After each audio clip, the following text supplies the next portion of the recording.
गीत मैं आके गोट धर्म के मैं गाँव बतराऊं, कुंदरू करेला तुरई के ना रस में बगरा छछलाऊं, मैं छत्तीसगढ़ आता हूँ।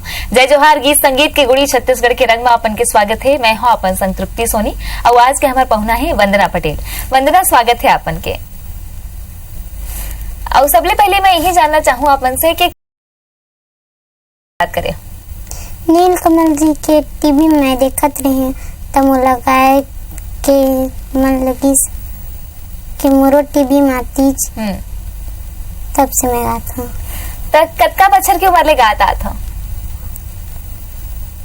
मैं जब छोटा से रहे तब से मोर पापा तबला बजाते, तब मैं ओखर साथ ओखर संग में गात रहे, तब ले गाता।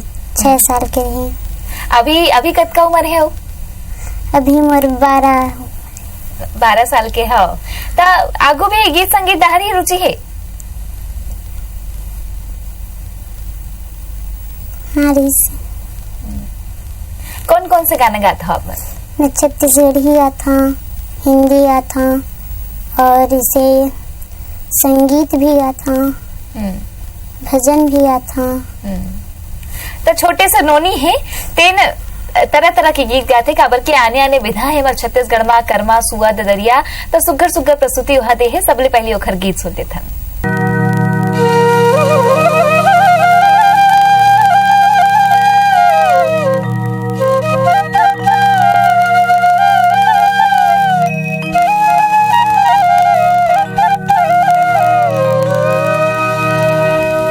भारत माँ की अंगना छत्तीसगढ़ की चारा, भारत माँ की अंगना छत्तीसगढ़ की चारा, इधर टीकी पूरा मूला निकला गिरी,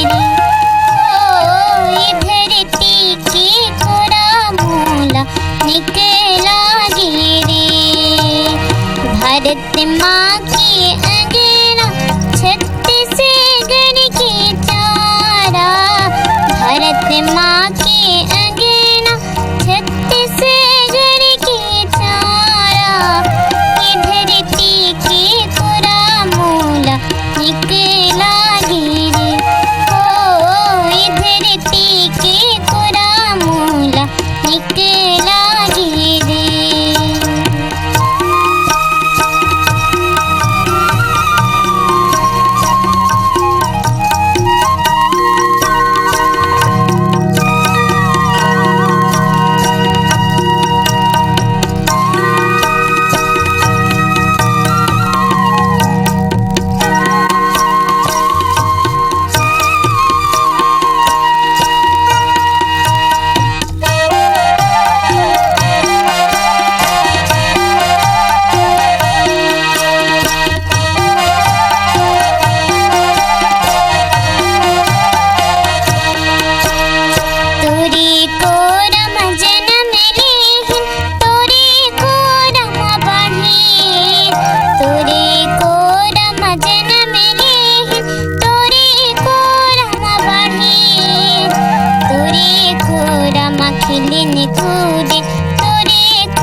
वंदना, आपन बताओ कि 6 बछर के उम्र ले गात हो आपन, अभी ले नानकुन हो आपन, तो आगू भी गीत संगीत गाना चाहत हो बड़े होके? हाँ। का सपना है? गायिका बनी।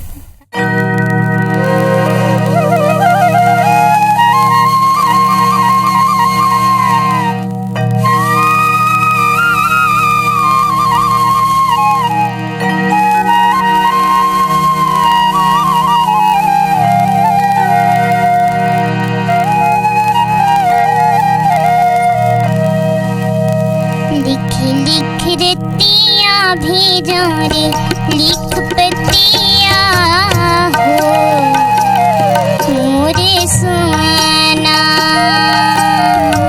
लिख लिख रतिया भेजो रे लिख पतिया हो मोरे सोना मैया के देश भेजो लिख के संदेश भेजो मैया के देश भेजो लिख के संदेश भेजो लिख के संदेश भेजो हो ओ हो लिख लिख रतिया भेजो रे लिख पतिया हो मोरे सोना लिख लिख रतिया भेजो रे लिख पतिया हो मोरे सोना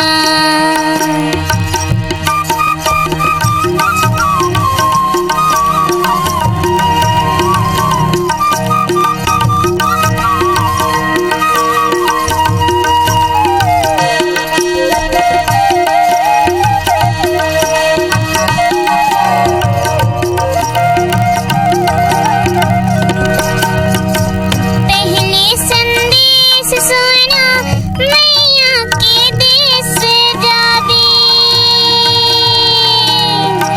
पहले संदेश सोना मैया के देश जावे हल चाल बनी बनी ते ओखर पूछिया बे हल चाल बनी बनी ते ओखर पूछिया बे पूछिया बिरतिया भेजो रे लिख पतिया हो मोरे सोना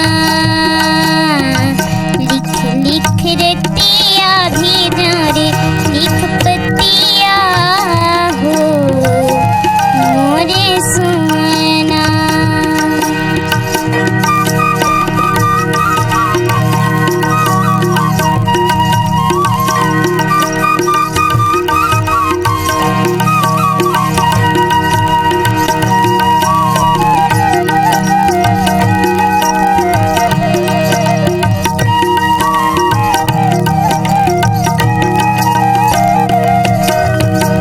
दूसर संदेश सोना कहिया बीते दूसर संदेश सोना कहिया बीते रात रात भर सुर तम तोरे जग तेरे में रात रात भर सुर तम तोरे जग तेरे में जग तेरी धरतिया भेजो रे लिख पतिया हो मोरे सोना गीत मया के गोट धर्म के मैं गाँव बतराऊं कुंदरू करेला तुरई के ना रस में बगराव छछलाऊं मैं छत्तीसगढ़िया ताऊं। जय जोहार गीत संगीत के गुड़ी छत्तीसगढ़ के रंग में अपन के स्वागत है। मैं हूं अपन संग तृप्ति सोनी और आज के हमारे पहुना है वंदना पटेल। वंदना, स्वागत है अपन के। और सबले पहले मैं यही जानना चाहूँ अपन से कि कबले गीत संगीत गाय की शुरुआत करे? नीलकमल जी के टीवी में देखत रहे तब मोला गाय के मन लगी कि मोरो टीवी में आतीज तब से मैं गाता हूँ। तब कतका बछर के उम्र ले गाता था? मैं जब छोटा से रहे तब से मोर पापा तबला बजाते तब मैं ओखर संग में गात रहे तब लगात हूँ। 6 साल के रहे। अभी कतका उम्र है हो? अभी मोर 12 साल के हो। तो आगू भी गीत संगीत दाहरी रुचि है? हाँ कौन कौन से गाने गाता हो आप? मैं छत्तीसगढ़ी गाता हूँ, हिंदी गाता हूँ और इसे संगीत भी गाता हूँ, भजन भी गाता हूँ। तो छोटे से नोनी है तेन तरह तरह के गीत गाते काबर के आने आने विधा है मर छत्तीसगढ़ में कर्मा सुआ ददरिया तो सुगर सुगर प्रस्तुति वहा दे है सबले पहले ओखर गीत सुनते थे।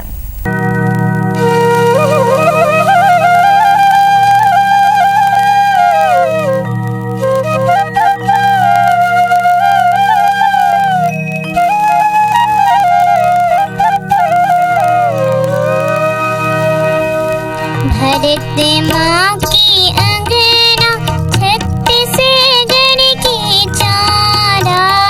भरत माँ की अंगना छत्तीसगढ़ की चारा। इधर टीकी पूरा मूला निकला गिरी।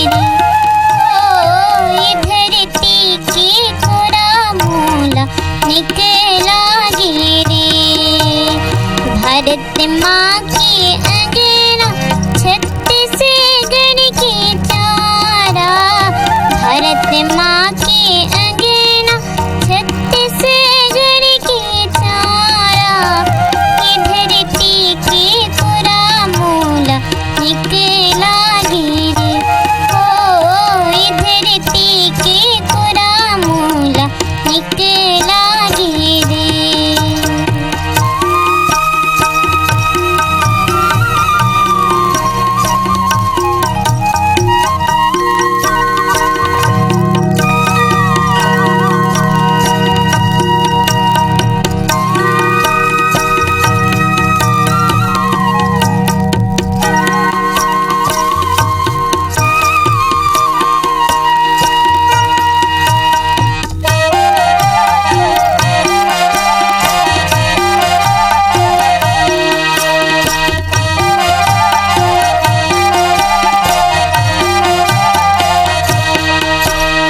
तोरी को रम जन्म लेहिन, तोरी को रम बढ़ी।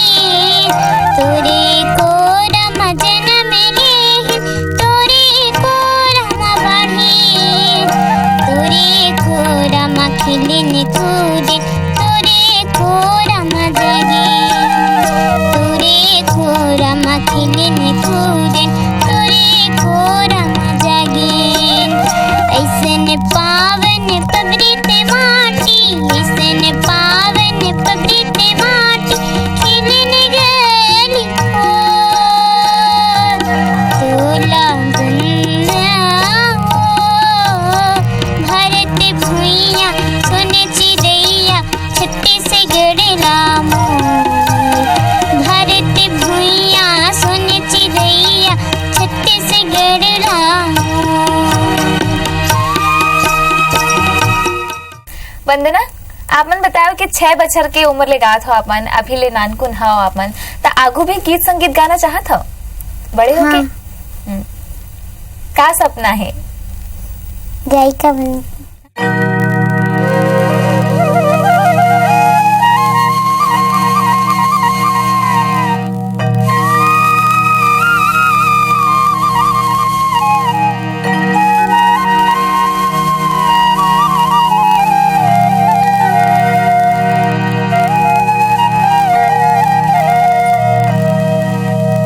लिख लिख रतिया भेजो रे, लिख पतिया हो मोरे सुना। लिख लिख रतिया भेजो रे, लिख पतिया हो मोरे सुना। मैया के देश भेजो, लिख के संदेश भेजो। मैया के देश भेजो, लिख के संदेश भेजो। लिख के संदेश भेजो हो। ओ हो। लिख लिख रतिया भेजो रे, लिख पतिया हो मोरे सुना। लिख लिख रतिया भेजो रे, लिख पतिया हो। त वंदना नानकुन गायिका है, लोक गायिका जिन छत्तीसगढ़ के जो विधा है, जो लोकगीत है, तेरा चारों मुरा बगरा थे। अब ओखर मन से गोश बात कर लेथन। वंदना, आप मन का सुघर गीत गात हो और जब संगतकार मन संग बैठ हो त कैसे सुख होते हो मनावलना? मला बहुत अच्छे लगते। मैं अपन पापा के साथ जात रही छोटक माँ। हाँ। मला बहुत अच्छा लगत रही से ओखर संग माँ ओखर साथी में रहे, अच्छा अच्छा गात रहे तो महू ला लगिस के महू गाती हूँ। तब सबले पहले कौन सा गाना गा रहे हो? मैं नीलकमल जी के आ रहे हैं। तेरे घर की अंगन मदाई जावा बोए हम माता, तेरे घर की अंगन मदाई जावा बोए हम माता, चंपा चमेली मोगरा हार हो, चंपा चमेली मोगरा हार ये मोरे दाई। नीलकमल जी के गाना ला सुनथा अपन और बढ़िया नीक लगथे अपन ला, तो ओखर मन से भेंट करे हो, मिले हो, का बोलथे अपन ला? हाँ, का बोलथे? बहुत अच्छा गाता जिसे बोलते। हाँ ठीक। और कहाँ कहाँ प्रस्तुति देता हो अपन? मैं अपन आस पड़ोस के गांव में आ जाता हूँ और ऐसे भी गए हैं दूर दूर।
अच्छा, परिवार के बारे में का कुछ बताओ, कौन कौन है परिवार में आपन के? मोर दादा है, मोर दादी है, मोर मम्मी है, मोर पापा है, चाची है, चाचा है, 3 भाई है और मोर ले 2 ठन बड़े बड़े बहनी है।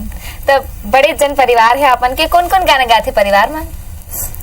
मैं गाथा और मोर बहनी गाथे और मोर छोटे छोटे भाई।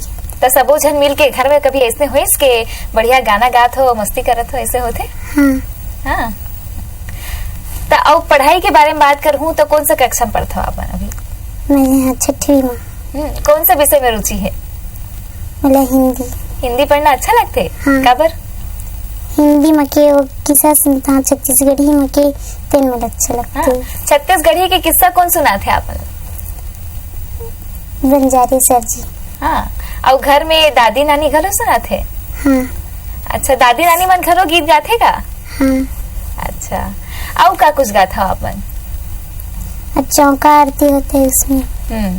नंदिया के तेरे माई के जुड़ी बेला रे सुआ हो, एक धारा के लाल रे सुआ हो, एक धारा के लाल। नंदिया के तेरे माई के जुड़ी बेला रे सुआ हो, एक धारा के लाल रे सुआ हो, एक धारा के लाल। तेरी हरी नान रे नाना मोर सुहाना, तेरी हरी नान रे नाना ना, तेरी हरी नान रे नाना मोर सुहाना, तेरी हरी नान रे नाना ना।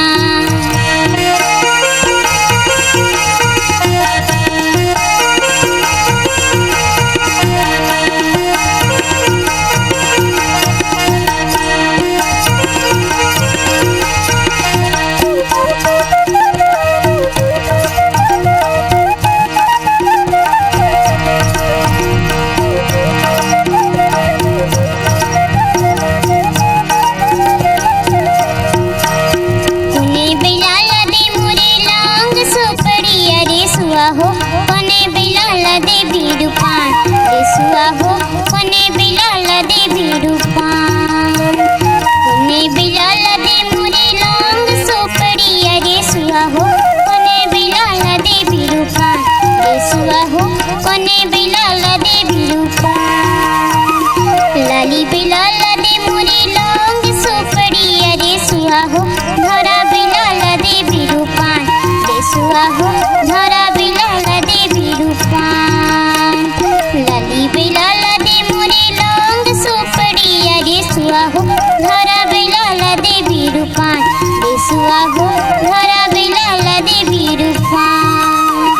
तेरी हरी नान रे नाना मोर सुहाना, तेरी हरी नान रे नाना ना, तेरी हरी नान रे नाना मोर सुहाना, तेरी हरी नान रे नाना ना।